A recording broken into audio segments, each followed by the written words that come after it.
I did. I got it. Yep. Nice. Well, you're up.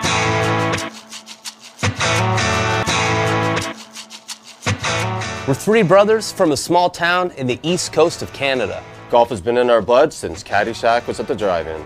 We dedicated our lives to this game. Ride free with them high falcons in the sun. Ride the thermal on down.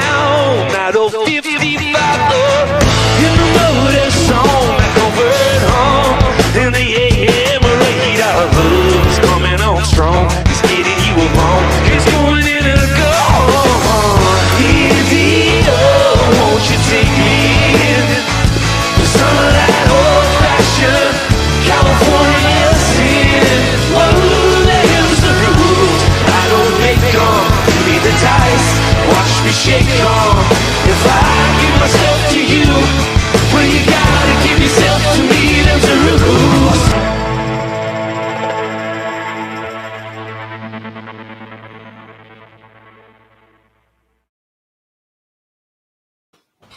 Hello, welcome back to the Blue Line Hockey Club, folks. We got another exciting episode of the Blue Line Hockey Club. We got all the usual suspects sitting in the house with us tonight. Our producer, Patrick Uncle Lardy Sullivan. What's up, Patrick? Aloha. And local nerd on staff, our IT guy, Robbie Pete Peters. What's up, Pete? Hey, how you mom and them? And the all-around sports guru, Derek D-Train. He too. What's up, D-Train? What's up, Sweetos? And your host of the Blue Line Hockey Club tonight, Mark the Doctor Morley. Oh, doctor.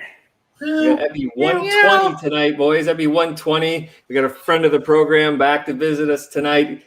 Can't wait to get in a good talk with Charlie McAvoy. What's up, man? What's going on, boys?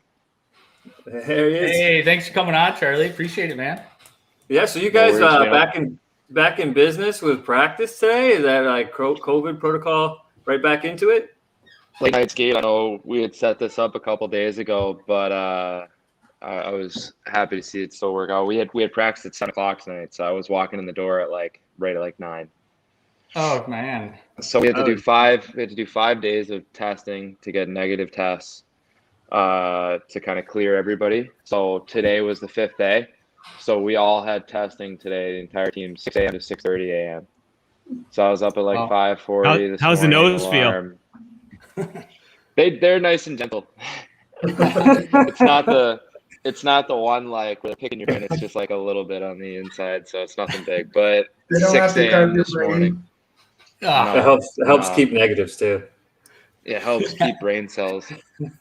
I actually had a girl at work because I work at a healthcare facility, so I get tested twice a week.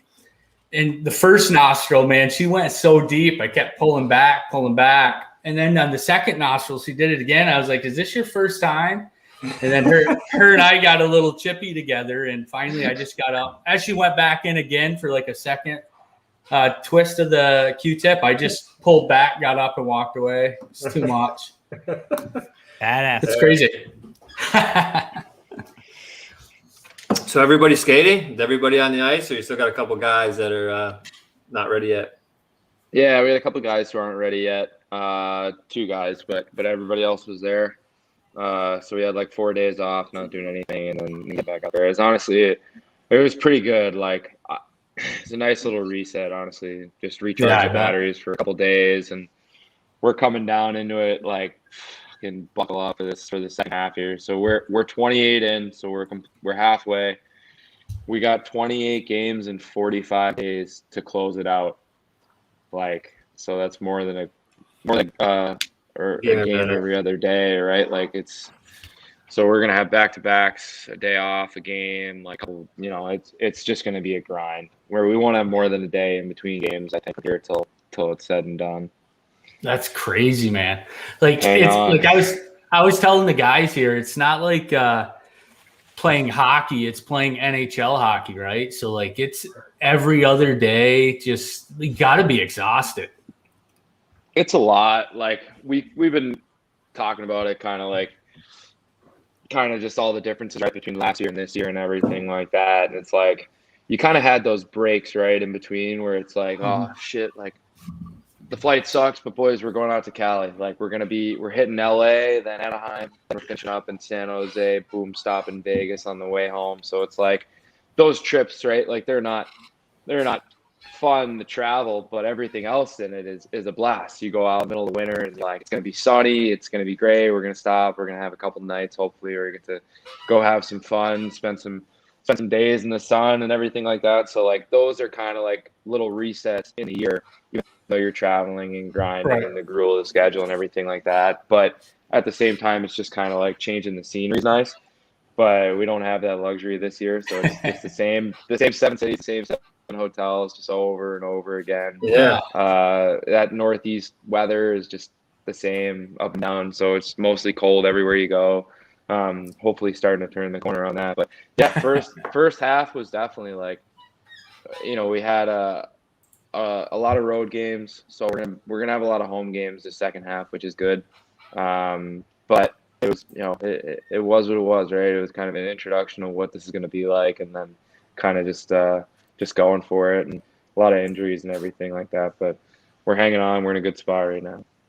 Hey man, I just wanted to ask you, like, as we're talking about this, watching the games, it's like you're playing the same teams over and over, like back-to-back games against the same team. Then you might like play another team for 2 days. Then you're playing the same exact team you played 3 nights ago again. I mean, is it getting old playing these same teams? Is it like creating animosity and like maybe with some more chippiness and fighting, or and the second part of that question would be, do you think these teams are getting a good perspective, like on like who's really good? Because you're only like, say the 2 Florida teams, they're only playing that division. They get to play Detroit 8 times. Are they really as good as they think they are? You know what I'm saying? Like, they don't play all I get the what teams you're saying. I get what you're saying. Yeah, it's different, right? Like, I don't think we'll ever see anything like this again. Like, I hope we don't.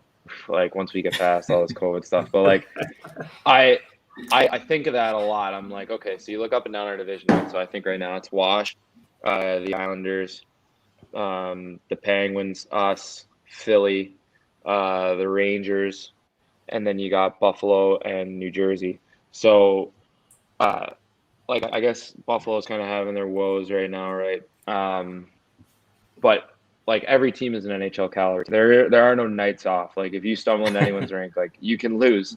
There's no, like, that's it. It's just the way it goes. So like I think we have a losing record against the Devils right now. Like a team like that, like they're just pesky and they got good players and they play hard and they play the system, and some nights they get the result, and like that's just the way it goes. But all these teams, like I think our division, I think we have 6 playoff teams in it, and there's only 4 spots to play for. 6 playoff teams from the bubble when we went back and played, like teams that are all really good, competitive. So it's a grind, and the difference between like this year and it's another little subtle one, but it really makes a difference, is that every single night someone's climbing the standings in your division, right? So we could be on the road, we're playing an out of division game, like we're playing against LA, someone else is playing against I don't know, Nashville or something like that. So it's like, let's say we all drop a game, like nothing changes, but you drop a game and someone in your division is climbing 2, they're getting 2. So every single game, like they all just mean more, and it's gonna be dogfight, man, coming down to the wire here, I think. Charlie, what's it like without Char in the locker room now, man?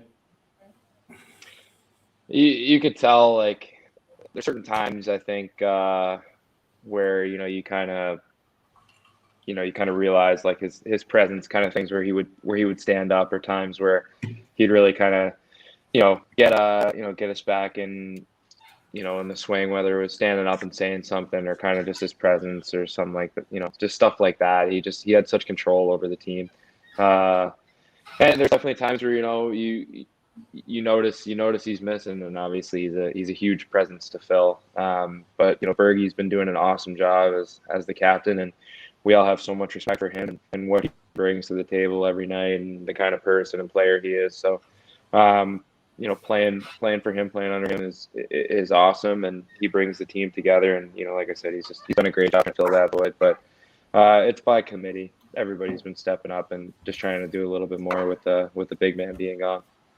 Little strange seeing him in a Caps jersey and then playing against him, or Yeah, big time. He's funny too because he's like he puts that face on right when he plays where it's like he's not out there cracking like you don't line up next to Z and be like, hey Z, what's going on? Like he's in the zone. He's in the zone like I'll kill you at any moment zone. Like he's so focused in the way like it's just another one of the reasons why he's been able to play this long and have such success is like he when he turns it on he's just like he's in war mode. He's ready to go, and that's the consistency and everything that he brings. Like, so when we played against him, there was no like buddy at the the whistles or anything like that. Like he's just got that face on, and you're like, I'm not messing with this guy. Yeah, right. So with him leaving and Krug leaving too, kind of looks like you're the guy to step up, and you got Grizz there. You played with Grizz at BU. That's got to be, an awesome factor in the whole Bruins defense. But like, you're pretty much the top guy now, Mac. Like, how does that feel? Or do you see it that way, or are you just another guy, another defenseman, lacing up your left shin pad before the right one? And putting some points. I think. And putting Gone cold a little bit. Listen, here late. Yeah. We're going cold.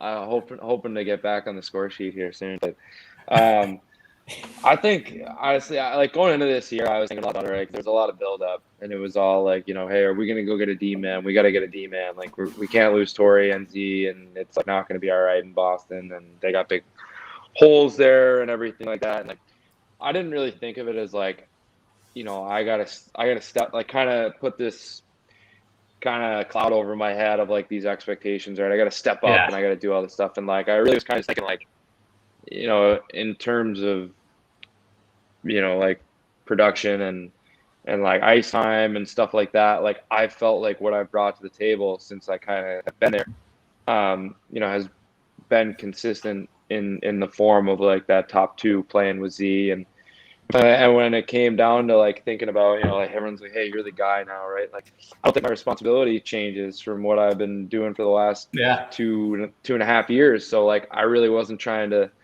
think of it like that. Kind of like I said, putting that cloud over and holding all these extra, like just go out and play. That's what I've been doing, and I don't think I've been asked more or less than these last couple of years. It's just kind of roll to try and be that rock on D and consistent every night and just do what I can and.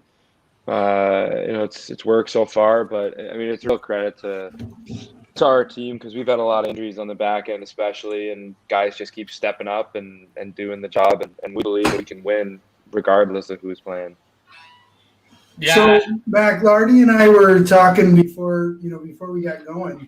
We saw you guys at Boston and actually got a chance to go to the bars with you guys, but we'll talk about that later. It's interesting that, all the guys that you're, kind of growed up playing with are now running the NHL. Is that, has that hit you yet? It's crazy. No, not really. Honestly, hearing you say that, pretty wild. Like, but like looking back, right? Like, I don't know. That's just, it's wild. Like to wrap your head around it. 'Cause at one point we were all just a bunch of freaking dumbasses, like in Ann Arbor with a whole lot to learn, man. About growing up and, a bunch of 15, 16-year-olds. I made my fair share of mistakes for sure. And when I went to college as well, but you fast forward now and yeah. Hey, you gotta fuck up to learn. That's right. And I believe that now more than ever, but, having that little perspective now, and I feel like we're freaking old, our crew now, like the 97s and the guys at the program are like 06s now.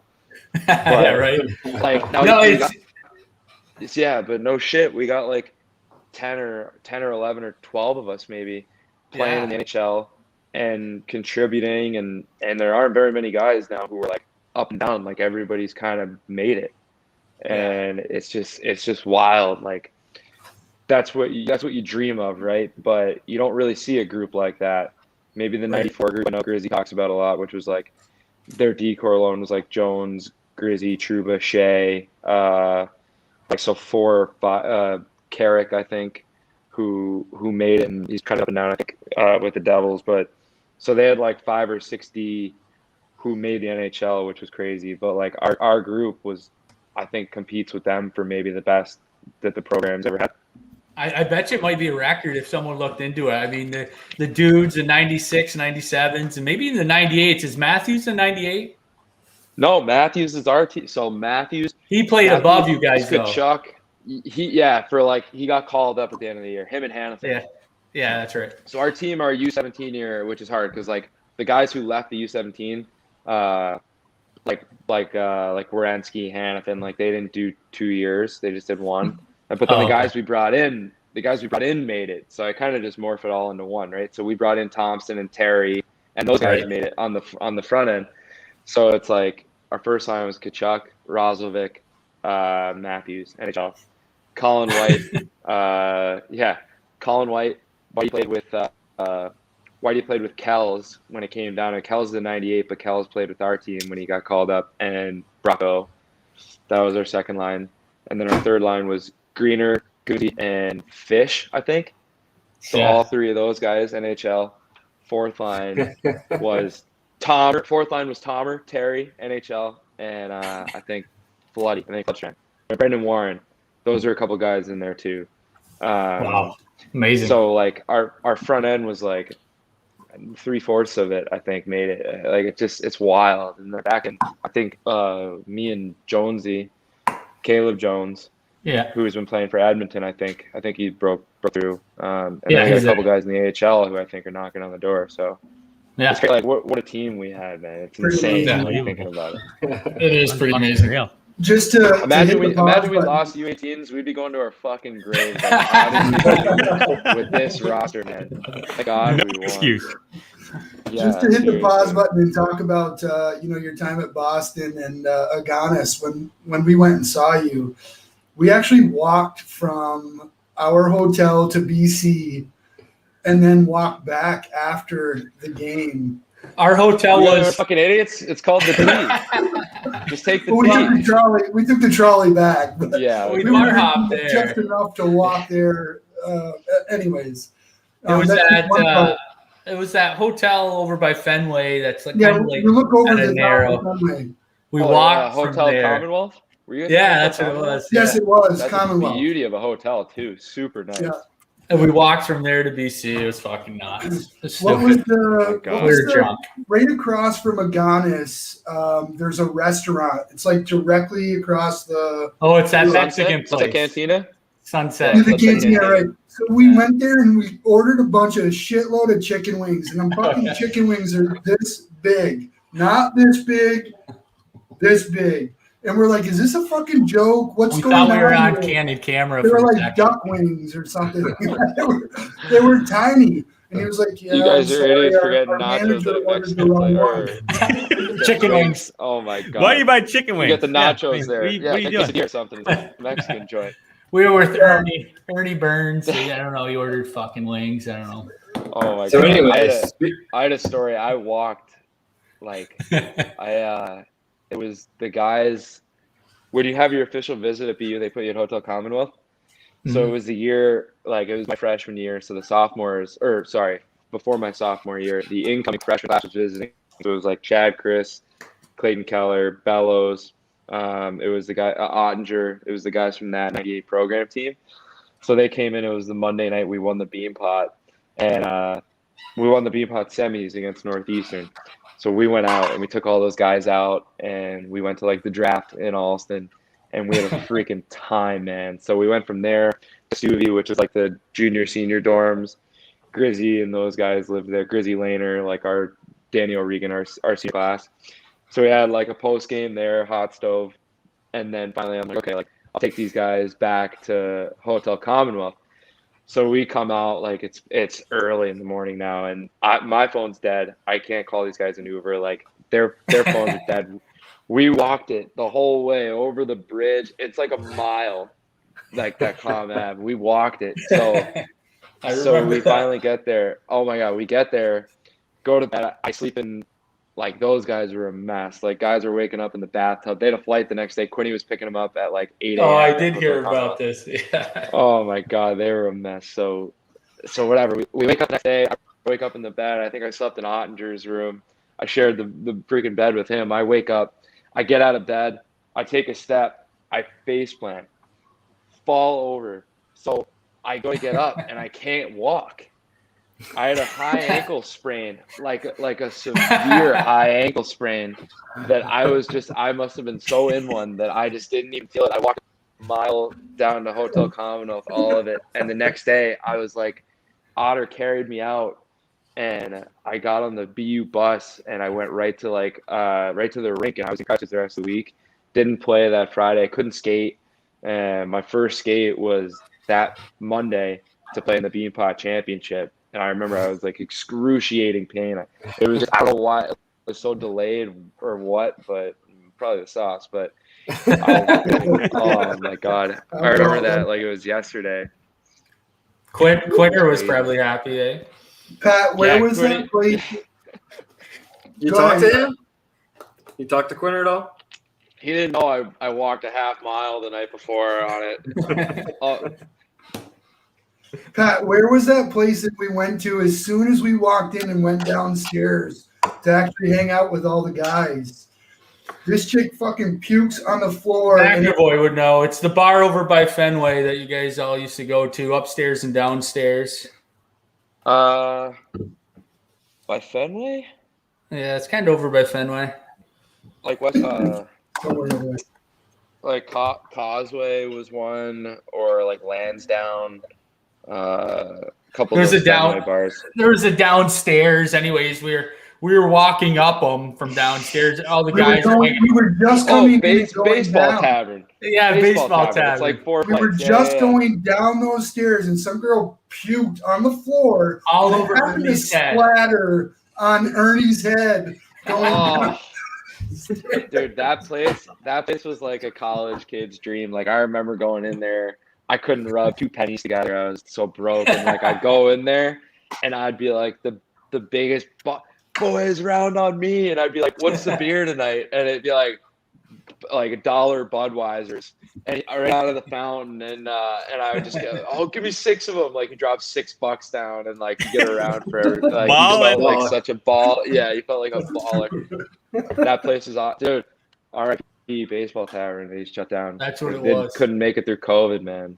That place was so much fun. Cool. So many good memories there. I know. You know, we were kind of older in there with you guys, and my buddy Ernie, who wasn't really a fan of going out that night or something. Yeah, he wanted to stay in the hotel. He's like, I'm not going out with a bunch of fucking college kids. Long story short, we're like, well, let's go downstairs. That's where all the BU guys are. He starts walking down. This chick leans over the railing and pukes on Ernie's fucking head.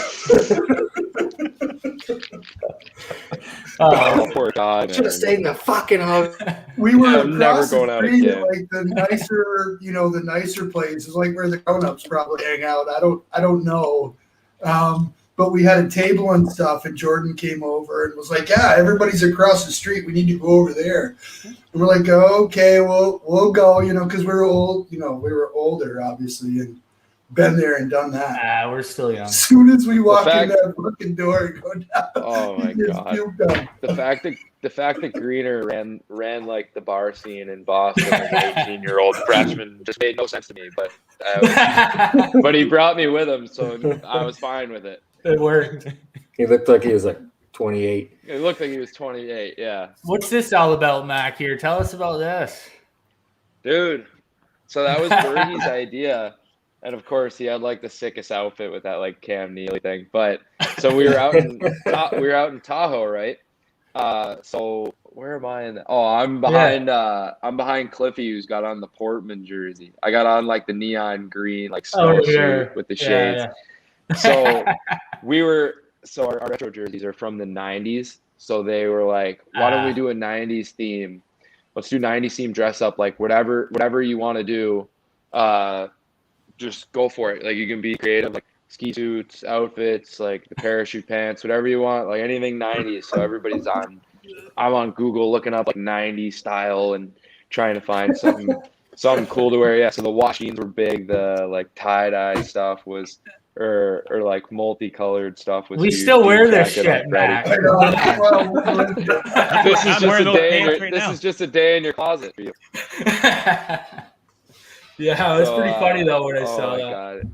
So we Look had at that. a blast with it, and yeah, Hot Rod. He looks like Johnny Nitro. So leaving the rink, we were kind of joking with each other because we won big, and they had a depleted team. The game was a blast. Like the scenes, the all of it was like, I'll remember that forever. It was awesome, but kind of ran away with it in the second and finished. I think we won 7-2 or 7-3, and 7-3, we're yeah. walking out 7-3. So we're leaving in all of our costume stuff, and we're like, man, we look like fucking assholes right now if we lost this game tonight, leaving in those outfits. So it all You guys worked out. weren't focused. I can hear it now. I know, right? But we took care. We took care of Thinking all too of much it. about your fucking 90s suits. Yeah, Seriously. coaches for sure. So it sounds like you had a good experience. We talked with Jimmy Howard, and he was like, "Oh man, it was fucking miserable." You know, when he negative 20 though. in Michigan, right? It was, Oh, when he did the Winter Classic? Yeah. I'll tell you this. So it was a beautiful day. I think it was like 30, 32 maybe. But so someone brought it up. I did like a little round table. I think it was like a couple weeks before the game. And they were like, yeah, like, what are you going to do about the elevation? Like, have you guys talked about the elevation? It's like double Colorado. It's like 6,000 something above sea level. Yeah. So I'm like, oh no, this does not sound good. Like I have that like claustrophobic feeling. Like when I feel like I can't breathe, I start panicking a little bit. So like, dude, not good. But like I had like an inhaler, so I was puffing the shit out of that thing before we went out there. I'm like, please, like, Snorting it. like open the lungs up today. If there was ever a day like work, so practice it. We practiced the day before, and we're all looking around at each other like after the first drill, and guys are like over the shin pads, like, holy shit. And we were all thinking like, okay, like we're outside, a lot of air, like we're not in a rink or anything, like we should be fine. Man, I'm not kidding you. I couldn't fucking breathe worth shit. Like 30-second shifts were like long. I remember I had one, I got caught in the first period. And I went straight-legged for like 30 seconds. We were caught in the zone. I didn't take a stride. And all I was thinking was, I'm not joking, all I was thinking was like, I'm going to be in a full panic mode. Like, get back to the bench. So get back to the bench. I'm dying. Like, I can't breathe. Make matters worse, you sit on the bench. Underneath the bench, they vents that just feed hot air up. So you get off the ice, you're dying, you can't breathe, and then it just feels like you're sitting in front of a fireplace. You're just breathing in like warm air, and it was like, oh my! I got up like, and I went like by like the sticks behind the bench, and I was like, just breathing back there. I had our trainer whip out the oxygen, like kind of like the NFL sideline, except it's not like the tank where you grab the thing. It's literally it's like a mouth, but like almost like a gun, and you just hold it and go. And I didn't end up having to take it. I did all right. I made it through the game and it was fun. But man, fuck me, I couldn't breathe worth the shit. Like I don't think anyone could, because I wasn't the only one. I was talking to guys and they're like, man, I can't breathe. But it's a little bit like that in Denver, though, too, right? And we feel it in Denver a little bit, too, right? I've had times in Colorado where I'm like, oh, man, I've had that feeling. The first time I ever had it was in Colorado. It was like a compound of a bunch of shit, and we were losing, and things weren't going well, and like whatever. And I'm like, have a long shift, get stuck out there, and I'm like, I can't breathe. It's like, start panicking. It's pretty scary. Like, obviously, you know that feeling, like when you're pushing yourself really hard where you can't breathe, but like, if you're in a mindset, you're fine. You can handle it. You know you're going to come back. But if you're like kind of panicking a little bit, like then it feels like you're never going to breathe again. So it was. But it's not just got through it, and it was all good.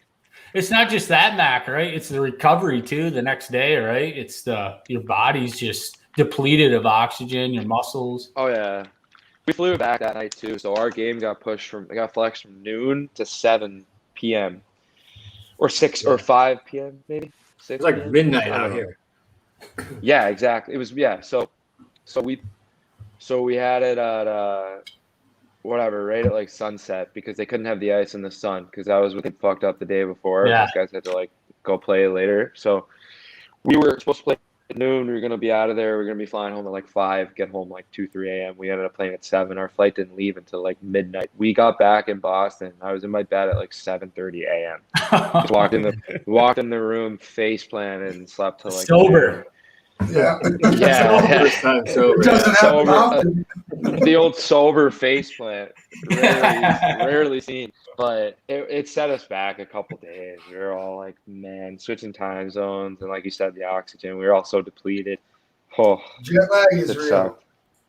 You Yeah. guys even Oh, yeah. even practicing like this year? I mean, you just do like morning skates and like the day after like a light skate or It's the maintenance stuff, right? Like, so you go out and it's flow for a little bit, like nothing crazy. Like you get out and just get your puck touches in, like get your legs going, and then more so like kind of figured out like morning skate, like it's basically like just to get on the ice and do whatever you feel you need to do to be ready to go at 7 o'clock. Like that's all the coaches care about. That's all anyone cares about is like as long as you're ready to go for the opening puck drop, it doesn't matter if, like what you do, because some guys stay out a while after. Like we'll do usually like 12 to 15 minutes of stuff in the morning. That's it. It's on the ice at 11, off or below at 11:15, and then some guys stay on after. Some guys get off right away, and it's really just like it's up to you. Whatever you want to do, just to get yourself going, and kind of ensure you're good to go for the night. And that's it. Then the practices are half hour. We'll probably. I don't know what's going to happen, but with the schedule, like I was saying, how fucked it is. We're going to be playing every other day. Like, I wouldn't be surprised if we'll be seeing a lot more off days because it'll just be like, how much can guys take, Yeah. Whether it's like team off days or like, holy shit, like Bergie blocked 4 shots last night and played 20 minutes. Like, Yeah, really. let's give him a day today, like kind of stuff like that. But then when it kind of bleeds into like how many guys you're keeping off the ice, then it's like, well, why do we, we shouldn't even practice. We're keeping 6 guys off. We don't even have enough bodies to run drills. Like, So it's kind of tough. That's kind of that third quarter of the season, like in a nutshell, trying to load manage. Yeah. Like, what about like power play and shit? You guys are just like kind of like going out there in the game, and are you doing that a little bit in practice? I mean, those are like your special team type shit. Yeah, no, we do that in practice. Sometimes in morning skate, like if we haven't done it for a while, like we'll flex in like 5-10 minutes, and that's the only time our morning skates kind of extend a little when we do special teams at the end. But we're getting our puck touches and we're staying sharp on that. But that's basically it. Like it's just trying to do the best we can. It's the grind, man. The grind. It's good for us, because we get to watch hockey every day. Right? I'm exhausted though watching you guys. So. Just watching. If you're betting on hockey, it's like this second half of the season is gonna be like March Madness, man. You're gonna have like 10 games on every single day. Like I know these other teams are going through it too. Like everybody's gonna be battling the schedule here this second half of the year. Especially with COVID. Yeah, I don't think there are very many teams who are out in front. Like as far as games played goes, like I think everyone's going to be playing every other game or all just grinding it to the finish line. Yeah. How's the body feeling? It's good. Strong like strong like bull. Like I was saying, it's nice. The last couple days are nice, man. I thought of it as like we had 4 days of nothing, and then practiced it on the 5th day. So I was thinking like you have an all-star break that's usually 3 days. I think sometimes. I'm thinking it's 3, but usually you lump that in. Like they'll give you the 3 days All-Star break, and then like this 5. Oh, your ass will be there, Charlie. No break for you, man. No break for you. They're not. Sorry. They're not doing that. They're not doing. Oh, that. they're not. I'm talking like years past. So like they'll give you 3 days for All-Star and like 5 days for bye. And what they've been doing is putting them together so you get like an 8-day break. At least we were lucky enough to get that. I don't know if some teams got like their 3 days and then like another like 4 day, but we got it lumped together like 8. So I was thinking of it like All-Star break. And I was just like, man, I'm gonna shut it down. Like 4 days, just relax. We couldn't do shit because of COVID and testing every day and everything, and just being careful. But like the weather was nice. I took the dog on a walk every day, like a nice long like hour walk to get out. that Who was has pretty more much it. Instagram followers than our podcast? It's Dude, ugliest I'm dog just I've saying ever for fucking seen. dog food and dog treats. Oh, you're looking You for guys, the free you guys food. got I a see what you're sponsorship doing. with a Yeah, send it my way. You see the face that's of the what we need to brand, do. Charlie, I just want to say real quick with kind of a two-part question. How does it feel for you to be mentioned in the Norris? I mean, to me, I'm humbled and can't believe it. I'm so happy for you. You deserve it. Just what you do on the blue line, and then on top of it, after that, how'd you get into this here? Is that a new maybe after retirement? Dude, well, first off, thank you. And it's just like the old candid hockey answer, but it's true, right? Yeah. I'm just playing. I'm having fun playing and doing, I'm lucky, man, blessed to play this game for a living. So trying to keep that attitude, and even though it gets hard at times, you gotta kind of take that step back. Like, I'm playing hockey, I'm having fun with it. I get to do it with a great group of guys. We got a really good team here in Boston. So just having fun. And that's about it on that front. Well, you deserve it. Well, I think before you you get should. into golf, you get into golf, let me ask you. Oh, Look at that stud right there. Are those your dad's gloves? Like, those look pretty big. Dude, I must have had paws, I guess, when I was that age. It's like you'll So I grow went into from them. like, You'll grow into them. dude, That's why the ladies look at love that, man. I had a jawline in that picture, and then I must have got into the fast food. Lost my jawline for a bit there going through middle school, but I ended up finding it a little later. But dude, so that's my Who buddy. is this guy? Yeah. That's my buddy. So that's James Nicholas, ready? So Lardy's played against Swino. When Swino was at Shattuck, we played against him a couple times. Like, yeah, he played with me in Westchester Express. So we had a team, made nationals. Like, we were at that tourney with those guys. Like, great hockey player. This kid's an athlete. Oh, really? So his dad, so his grandfather is a surgeon. One of the biggest surgeons in New York. He's no longer here. His grandfather's passed, but his dad did the same thing with same footsteps. He's a surgeon as well. He was a Jets doctor. He's done some surgeries on me and my dad. So that was actually before I was born. And so him and my dad were friends. We're both 97s. We grew up in the that tri-state area hockey playing. So we had been friends for a while. He actually has a connection to Long Beach, which is my hometown. It's where his mom is from. So they have a place there. So in the summer we'd hang out all the time, and then it was the 10 and 11 and 11 and 12 we played together for Westchester.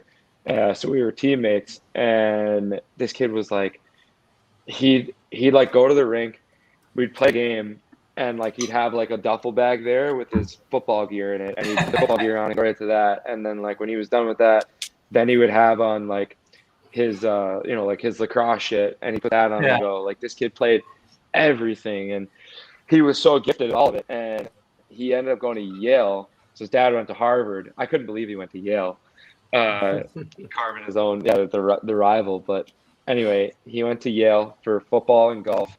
And then after his sophomore year, he quit football and just focused on golf. And that's what he's doing now. He's on the Corn Ferry Tour. He qualified in to that. He played the Rocket on a sponsor's exemption. I think he's played. Okay. I think that might have been the only one he played on the tour. But you look busy there, like you're reading shit or something. So that you almost know what you're doing. Dude, he gave me that watch. Ordering a drink. Can I get a hot dog and a hamburger?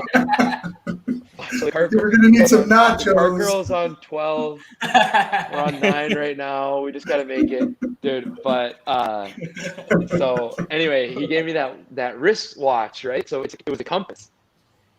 So every time I'd have to like shake it. He'd be like, every time, like, just make sure it's calibrated. So you just give it a little couple taps, and then just hold it out. And he'd be like, "Where's the wind coming from?" So it was in our face, like it's coming from the north, like it's in our face, like whatever. And I was just telling him all that stuff. And he taught me. We had a practice round. We played 9 the day before it all started on Wednesday. Tourney started on Thursday, obviously, and it was down at Orange County National in Florida and in Orlando, and it was a fucking blast, man. It was a blast. It was like just hanging with him, seeing him do it, like seeing the pro golfers there. Like those guys are sticks, man, on the court there. It's the AHL for golf. Like they're all knocking on the door, tons of them. So like playing with them, getting to like hang in the caddies in our threesome that we had. They were all like such beauties, fucking darts on the course, like just so awesome, like so funny, man. And they were just they're great guys, like they're awesome. I told them flat out, I'm like, hey man, I've never done this. I'm a shit golfer. I've only played golf for 3 years. I've never caddied, never went to a place nice enough to have a caddy. Like, so I told them flat out, I'm like, man, I'm not too proud to ask. Like, I'm gonna need help. Make sure I'm not doing anything stupid. I hit the old Happy Gilmore, like, just make sure I don't do anything stupid. And they're such great dudes. Like, they made sure they had my back. Like, I wasn't, I was always on the right side. Holding the bag on the right side is like a big thing. And like, when guys are driving, like making sure you're not in shadows or anything like that, like fucking with sunlight, like just little stuff I wouldn't have thought about. And they'd be like, just grab me, be like, hey, take a step back. Like, they weren't dicks about it. They were awesome. Like, like seriously, because they could have been, right? Like, I was the guy who didn't know what I was doing. They were doing it for you. That's like their income. They're hoping their guy makes some change so they can do it, But they're great. James is great. We ended up missing the cup by one shot, which is brutal. We had eyes on it the whole day. Like, I was taking peeks at it, seeing what the cut line was, and it came down the wire. It came down to the wire. We needed to birdie the last 3. He birdied 2 of the last 3. So cool, man. So it's tough. Pretty cool. But experience. it was a blast. Oh yeah, absolutely, man. It was awesome. Yeah, it's awesome.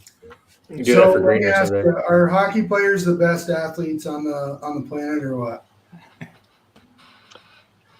Yes, there's no question. You don't think You about can say yes. I would say I don't know if I'd say the best athletes. I would say that our game might be the hardest to play. I honestly I have a new appreciation for golf. Like, golf's fucking impossible, man. I've been trying it for a while now. It's so hard, man. Like, just consistency you need just to like the difference in your club is like that between fucking a shank or like what you want it to do. And it's really hard. But yeah, hockey's fucking hard. It's so hard. Like, if you look at it, it's not a sport where like, you see those feel good stories, right? It's like, this guy didn't play offensive line until a senior in high school. And made the NFL like 5 years later, right? Like, no, if you're not playing hockey at like 3-4, the odds are already stacked against you. Like, yeah, that kid. It's incredibly hard. Dude, it's such a hard game to make it. It's incredibly hard. The odds are not great. And just to be, like I said earlier, man, just to be living my dream, it's fucking awesome. But I would say that athletes, dude, I think those. You ever watch a fucking NFL combine? Oh, yeah. You want to talk about athletes when those guys are jumping like 40-inch vertical, just standing there? I think I have like a 15-inch vertical. Greener, guys that are like 5'7". Yes, me and Greener at BU used to have a competition for like our verticals because we were like the worst 2 on the team.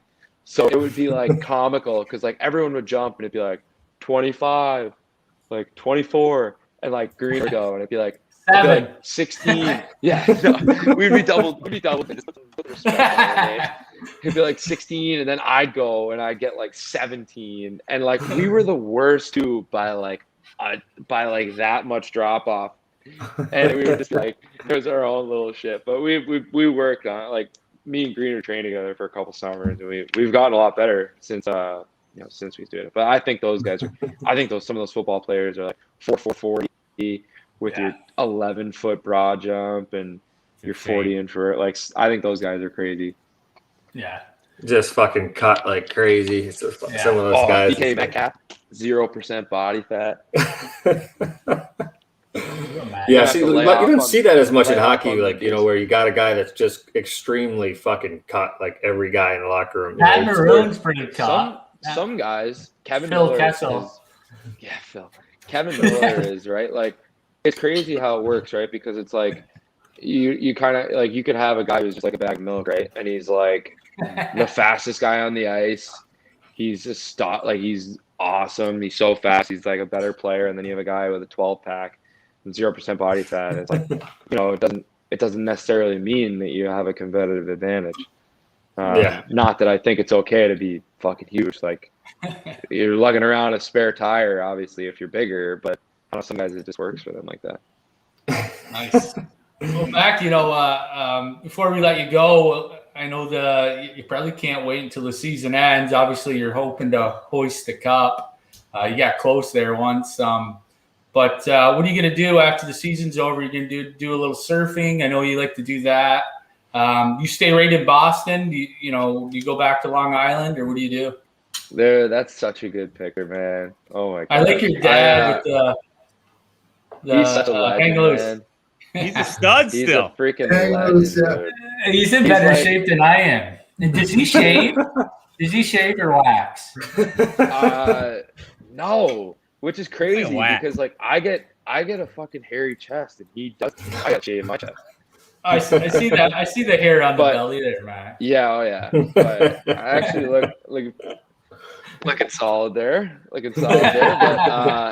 you're in high school. My dad is like, dude, he still surfs. Like, whenever there's waves, that's his thing. So like mine is hockey, and that's my passion. Like, his is surfing since he was a kid. Played hockey, played football, all of it. Like, surfing was his thing, and he was awesome. Like, my dad had sponsors and stuff when he was in high school and everything like that. Oh, really? Yeah, he had like Body Glove. Once upon a time, like he did Body Glove. Remember Body Glove? Yeah, dude. So he Power Bar. His favorite. You remember Power Bar? Yeah. So that's his thing, man. And he loves it, and like we surf together in the summer, and like you should see his face, man. It just puts the biggest smile on his face. It's so awesome, but. Yeah, hopefully get home a little bit. I always like the summer's just come and go, man. It's a full-time job, like working out. If you're not doing anything, you feel kind of like that, like someone's kind of passing you by, like, and if you don't have that, then you should have it, because like you have to have that mindset at this level. You're not in the running for the Norris, So it's I hear you. It's hard. I want to go home so much. Summers come and go, and they fly by. And every time I'm like, man, I wish I should have went home like that weekend or that extra weekend. So hopefully this summer, with COVID being gone, I'm trying to get the vaccine when it comes out here, when we can get it, and put this whole thing behind me, and then maybe take those first couple of weeks when I'm doing nothing. Maybe go home for a little bit extra this year. Go see the folks. Because with COVID, it's been a mess. I haven't seen them in a while. It's just been a disaster. So that'd be nice. And then I spend the summers in Boston. That's my home base now. Nice. So gotta get you out here to play a couple rounds, man. Yeah, we're coming out there for sure. I'll try to get out there. Freaking stuck in Minnesota. He's a trader now. He doesn't come. He doesn't come to Boston anymore. He had a couple. He must. Someone brought on Lake Minnetonka, and that was it, man. It's over. It's over now. He got a driver's license, and everything's changed. I got him his driver's license. No, it's Otto's picture, but it says Jordan Greenway on it. Dude, yeah. Greener used to use, this is fucking awesome, but Greener used to use a fake. So like he was friends with all the guys at bars, right? The basketball player, right? No, it was a guy. So like he just found it. Like some bartender was like, yeah, like whatever. He was friends with them, and the guy was like, yeah, someone left this here today. It's been here, or someone left this last week. It's another black guy here. Just take it. So he had so Greener was like, perfect. Like, I just need a black guy, like whatever. So this guy couldn't have looked anything less than G, and he was 5'6", like a buck 30, and G's fucking 6'6", 240. Like anybody like looking at the stats would have figured it out, but it just like it worked for him.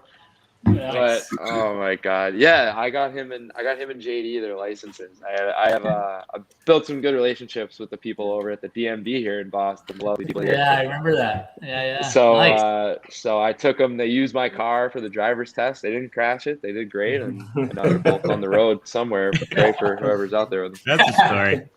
Yes, it is. Well, thank you so much, man, for coming on. We appreciate your stories and coming on every once in a while, man. It's an honor to speak with you, and it's great watching you on TV, man.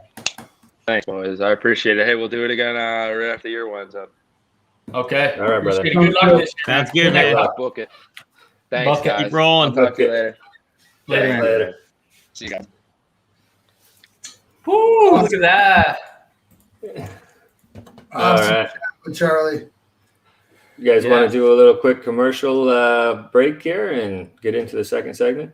Yeah, we'll do a little commercial break, get into Around the Rink, and but great podcast with Charlie. It's always had fun having him come on, and he's always a great guest to have. He likes to talk, and some of his stories are awesome. But yeah, we'll do a little commercial break and get back into it. We'll be back in the Rob, brush your teeth.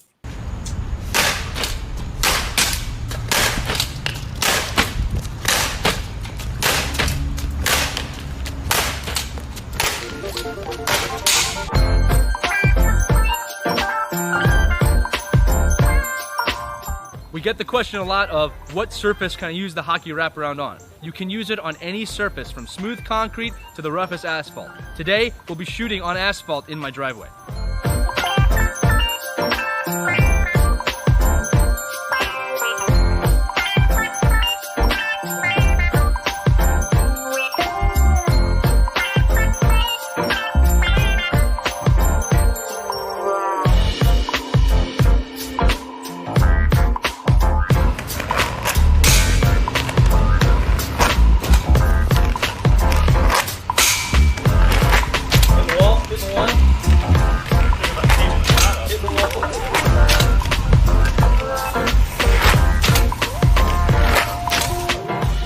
All right, a few common questions we get asked about wraparound while Casey's shooting. Number one, wraparounds work on both left and right-handed stick. It's one unit for each.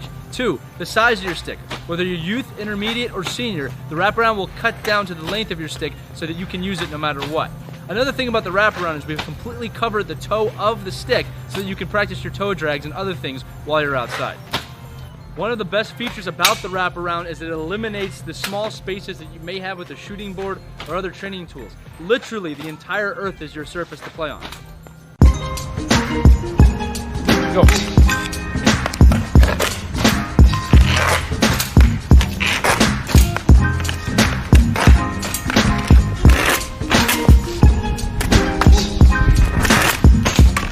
Top right. Top right.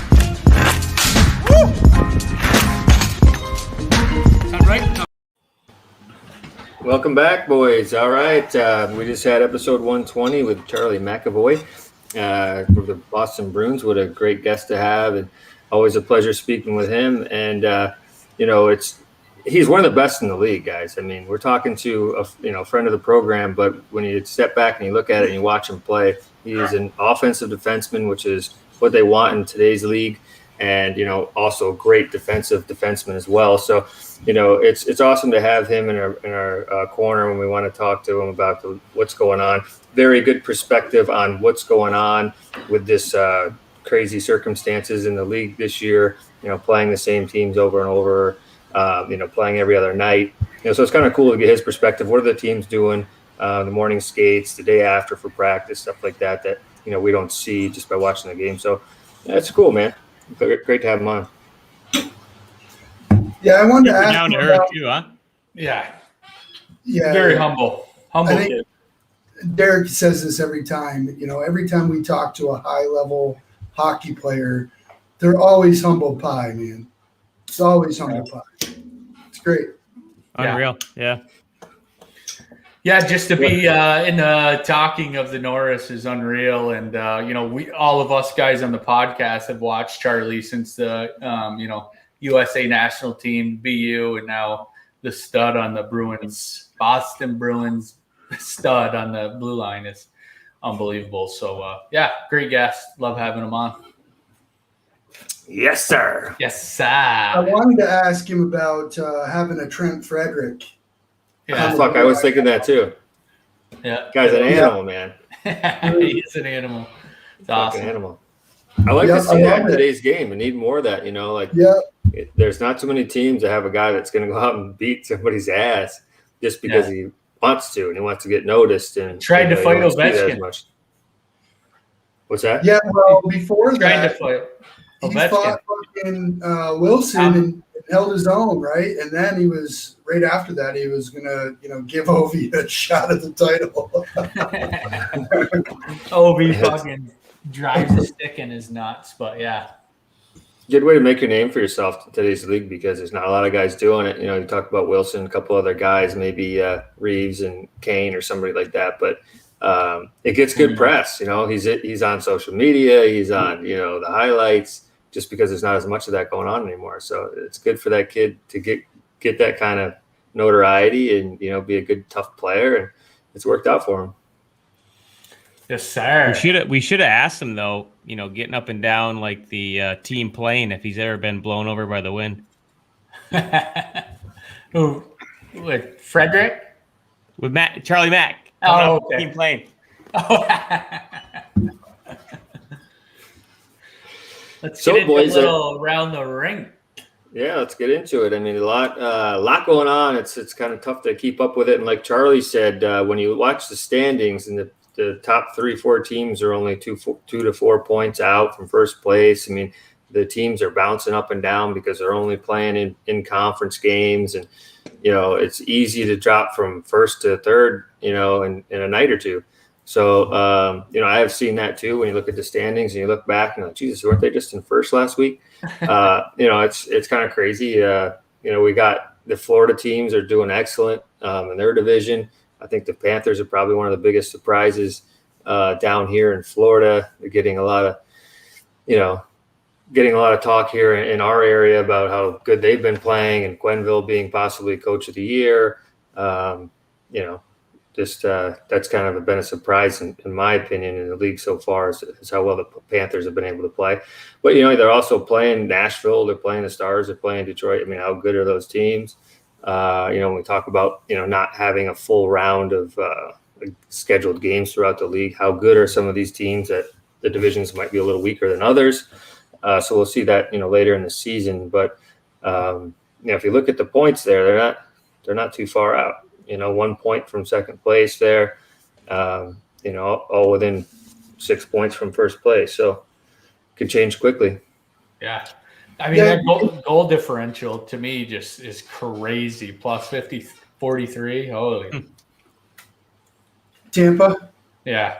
Yeah. Well, I wanted to ask him, I didn't get the chance, but it doesn't sound like he's a big fan of this, the COVID league, as I call it. The way they set up the divisions. How can you be a fan of playing the same teams over and over and over again? Yeah, I don't think anyone likes that. The fans don't even like that. So your average fan doesn't like that. So I'm sure. And like you said, traveling to the same cities. You're flying into the same airport. You're staying at the same hotels. It gets repetitious. And then you finally get to come back home. But they're playing so many games. They don't. They're not really relaxing at all when they come home. It's just game after game after game.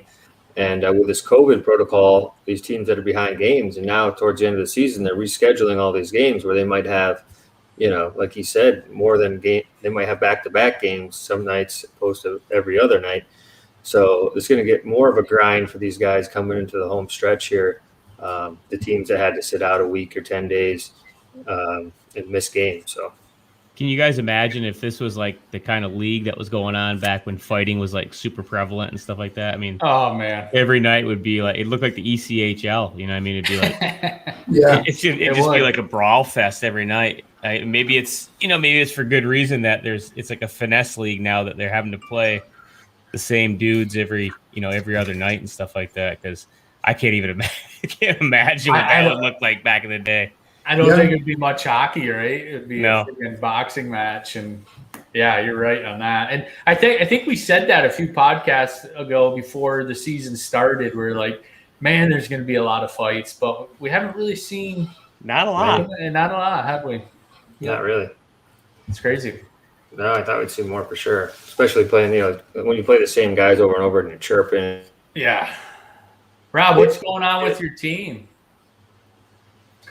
I mean, I'm not even sure where to begin. They're on a 14-game losing streak. It's it's bizarre. When they were before the season started, they were making some changes. making some trades. They brought in some guys that I thought, in a We all did. season, I thought they could have been competitive, but this has got to be frustrating to play teams that are just better than you on every night over and over again. And, they're getting pounded right now. They fired their coach who, in the summer, everybody in Buffalo was on the Ralph Kruger train, and then this season shows up and they fire him. So Hall falls over on a breakaway and they fire their coach. Yeah, did anybody see that? Yeah, I saw that. Got the puck, was on a breakaway and just tripped and fell.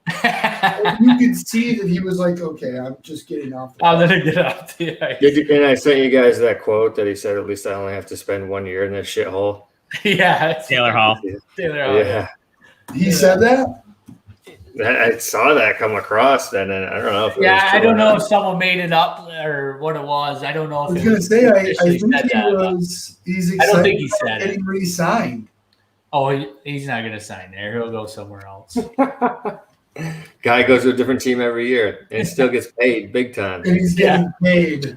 Yeah. Isn't it unreal, boys, though? Like, how do they expect, like in the NHL, it's like so trigger happy to fire coaches now. It's like, how do you expect somebody to be successful given them like 6 months during COVID to build a team? I mean, like, what kind of clown show of a GM are you, or a front office? Like, firing a coach at that point in this type of situation, it's like, I don't know.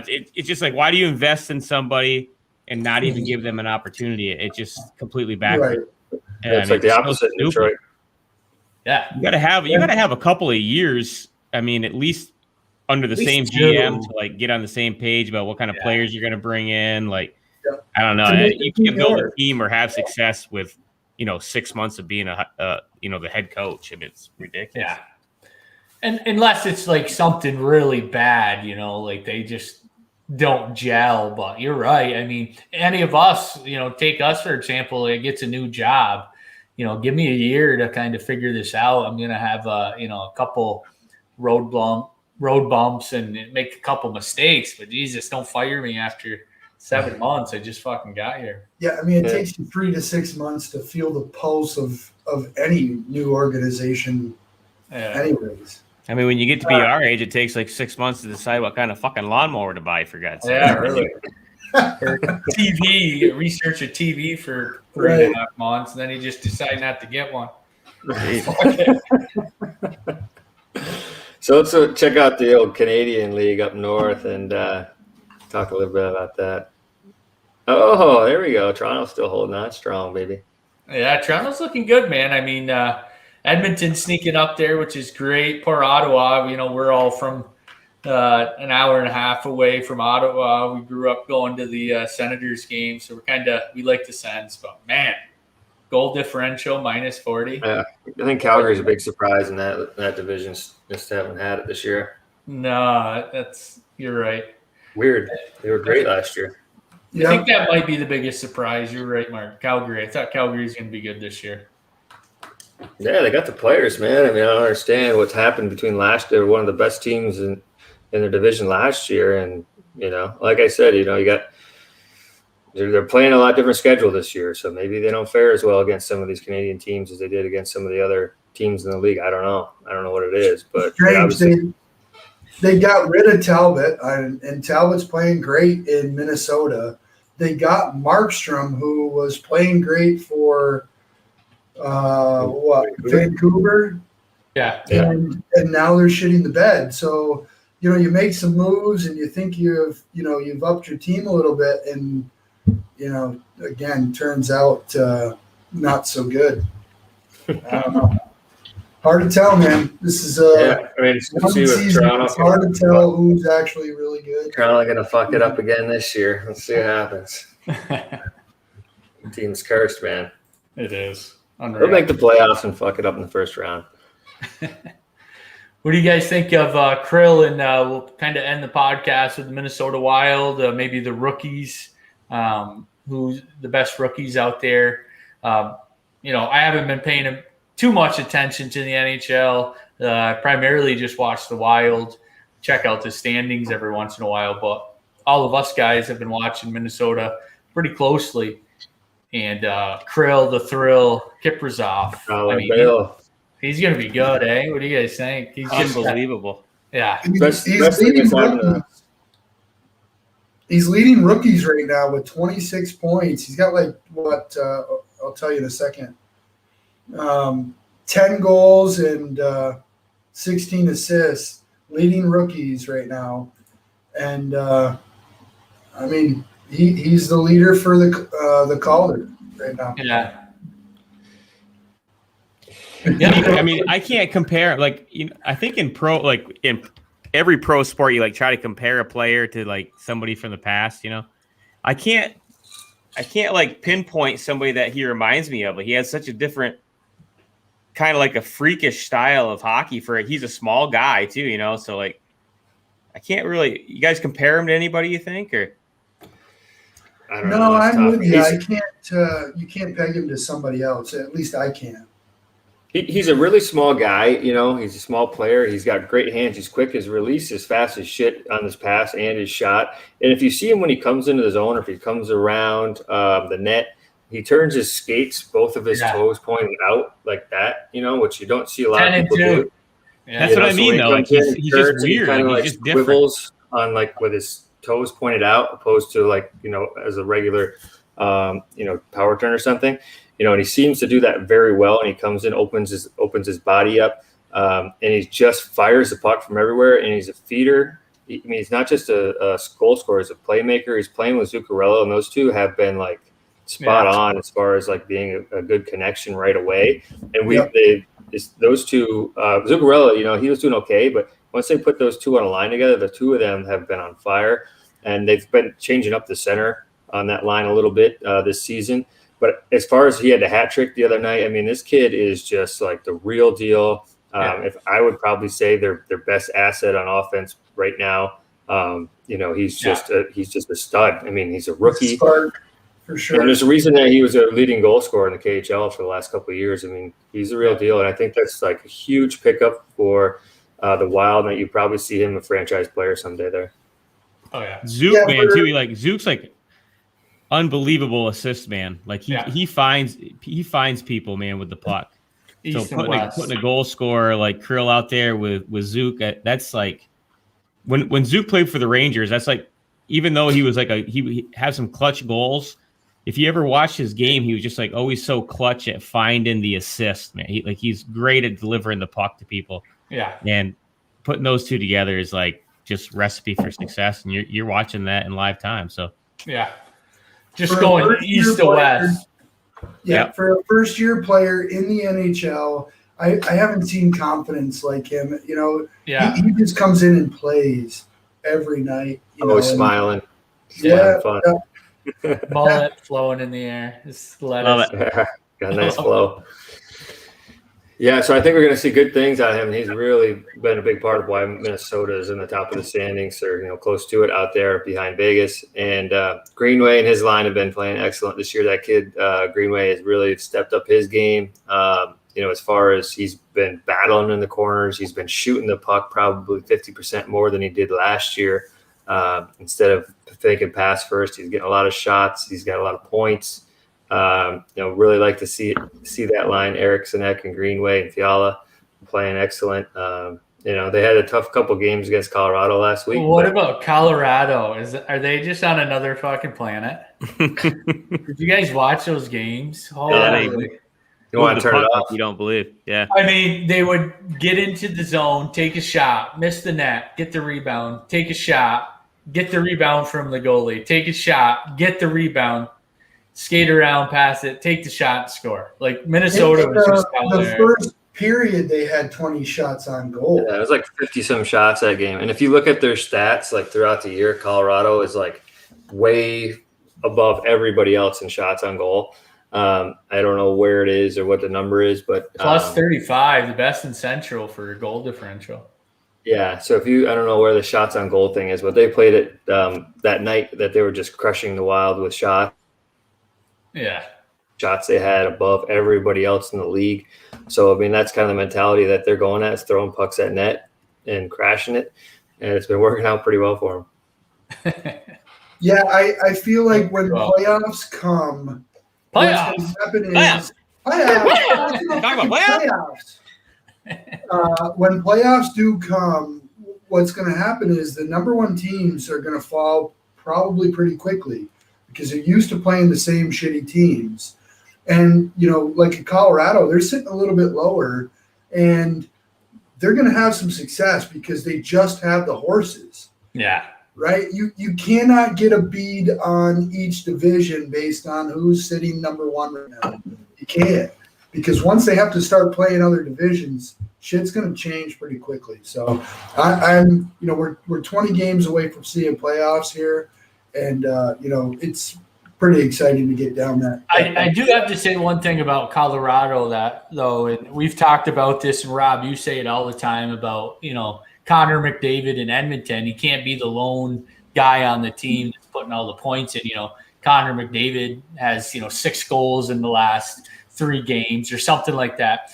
But in Colorado, I mean, that first line, Rantanen and McKinnon and Landeskog, and then you put Makar and I forget his D partner. They make up, I want to say, over half of Colorado's goals. So they do have the horses. The second, third, and fourth line are, making the game. Kadri and those boys are making the lines even up. But that first line, the power play unit anyways, if you put Makar, if you count him on the first line. Rantanen, McKinnon, and Landeskog are 38, 35, and 27 points each. Yeah, and they got one of the youngest D cores in the league, man. They're going to be good for a while. Makar's nasty. And you put Makar on the ice with those three guys, they put the puck in. I mean, it's like turning your stick around. Remember when in practice you'd have to turn your stick around? That's what it's like when those boys are out there. It's just fucking unbelievable. They're just on another level. And, we were lucky enough to talk to the coach. And, he was all humble pie as well and being, trying to lower expectations. But, man, when playoffs come around, I've got a lot riding on Colorado going deep. Nice. If they go out early, I'm going to be shocked. It's going to be another disappointing season for that group of guys. Oh, yeah.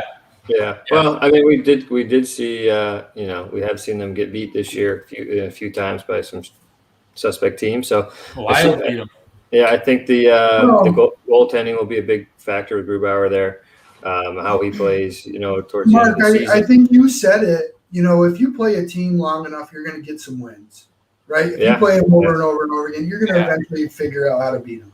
It's hard to beat the same team twice. Mean you're the better team. Yeah. Yes, sir. That's why I have a 7-game playoff. So let's give 2 shout-outs here. One to St. Lawrence University for winning the ECAC. Unfortunately, right? Yeah, and the coach got COVID the next day. What the fuck? And they are out of the playoffs now. Can't you just fire the coach for a week or something? How's that work? Assistant coach take over. Yeah, he's fired. But he's not part of the team. I mean, unless more people actually had COVID. I don't know why you can't do the same thing the NFL does though, and just keep retesting them for a 3-day period, because it could have been a false positive. So I don't know how you can't figure something out as far as retesting them and retesting them and retesting them. I mean, these kids work their whole life for an opportunity to play in the NCAA tournament, and they get it stripped away. So yeah, it seems like it could have been something more to be done. But anyways, on you go, Mark.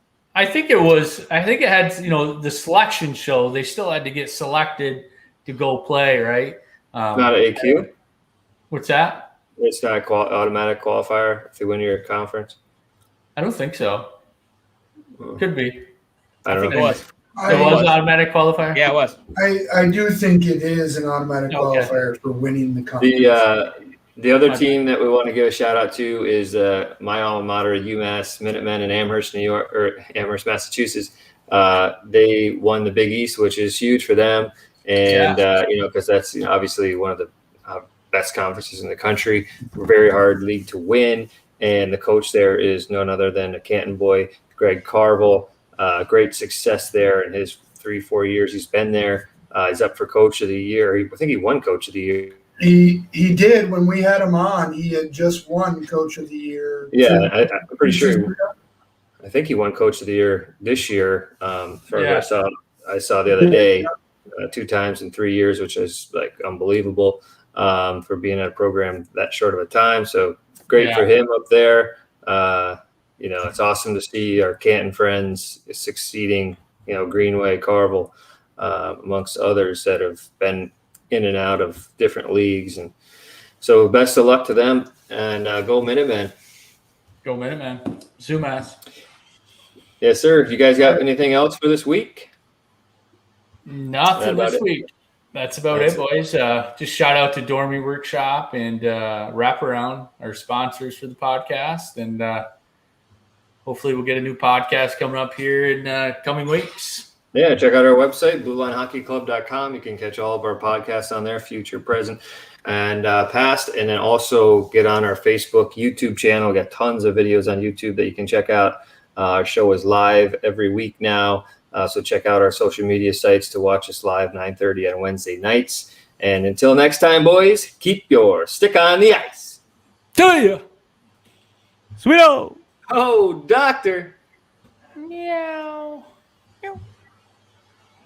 Keep your head up.